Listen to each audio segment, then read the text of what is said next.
அதிசயங்கள் செய்கிறவர் நம் அருகில் இருக்கிறார். அற்புதங்கள் செய்கிறவர் என்றும் நமக்குள் வசிக்கிறார். கொலோசியர் 1:19 சகல பரிபூரணமும் அவருக்குள்ளே வாசமாய் இருக்கவும் அவர் சிலுவையில் சிந்தின இரத்தத்தினாலே சமாதானத்தை உண்டாக்கி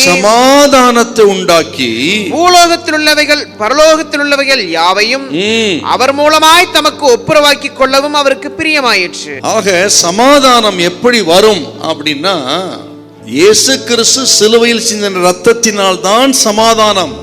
உலகத்துல ஒரு மனுஷனுக்கு சமாதானம் எப்படி வரும்னா, வேற எந்த விதத்திலும் சமாதானம் வராது. இயேசு கிறிஸ்துவின் இரத்தத்தினால் மீட்கப்பட்டால் மட்டுமே, இயேசுவின் சிலுவை மரணத்தினால் மட்டுமே உலகத்துக்கு சமாதானம். அதுதான் நிரந்தரமான சமாதானம். ஆகவே தான் ஆண்டவர் இயேசு சொன்னார், சமாதானத்தை வைத்து விட்டு போகிறேன், உலகம் கொடுக்கிற பிரகாரமா அல்ல, என்னுடைய சமாதானத்தை கொடுக்கிறார். பாருங்க, அவருக்கு பேரே சமாதான பிரபு, சமாதான காரணர். ஏசாயா 53:5 பார்த்தீங்கன்னா, நமக்கு சமாதானத்தை உண்டு பண்ணும் ஆக்கினை அவர் மேல் வந்ததான். நமக்கு சமாதானத்தை கொடுப்பதற்காகத்தான் இயேசு சிலுவை மரணத்தை ஏற்றுக்கொண்டார். அந்த சிலுவை மரணத்துக்கு பிறகுதான் நமக்கு சமாதானம் வருகிறது. அந்த சிலுவை மரணத்தினாலே ஆக மீட்கப்படுகிற, இரத்தத்தால் கழுவப்படுகிற, ரட்சிக்கப்பட்ட தேவ மக்களுக்கு அந்த சமாதானத்தை கர்த்தர் கொடுக்கிறார். ஆக சமாதானங்கிறது இயேசு கிறிஸ்துவினால் மட்டும்தான் உலகத்தில் நமக்கு உண்டாகும்.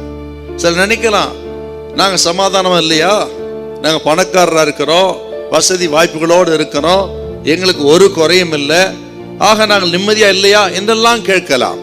அந்த சமாதானத்துக்கு பேர் தான் ஆண்டவர் சொன்னார், உலகம் கொடுக்கிற சமாதானம்.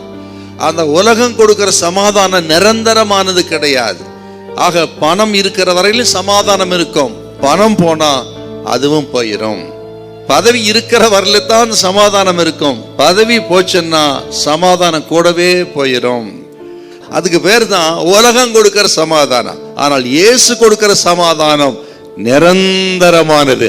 ஆகவே தான் லூக்கா 2:14 சொல்லுகிறது, அவர் வந்த பொழுது பூமியிலே சமாதானம் உண்டாவதாக, மனுஷன் மேல் பிரியம் உண்டாவதாக என்று தூதர்கள் பாடினார்கள்.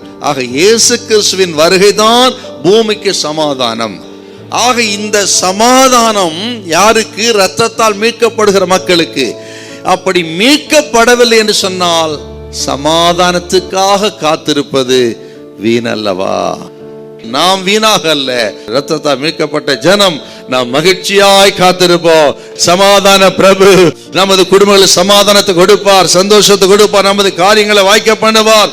உங்கள் வறட்சி எல்லாம் கர்த்தர் நீக்கி, உங்கள் வனாந்தரத்தை எல்லாம் கர்த்தர் நீக்கி தண்ணீர் தடாகத்தை உண்டு பண்ணுவார், நீரூற்றுகளை உண்டு பண்ணுவார். கர்த்தர் உங்களை கைவிடவே மாட்டார். ஹல்லேலூயா, ஹல்லேலூயா.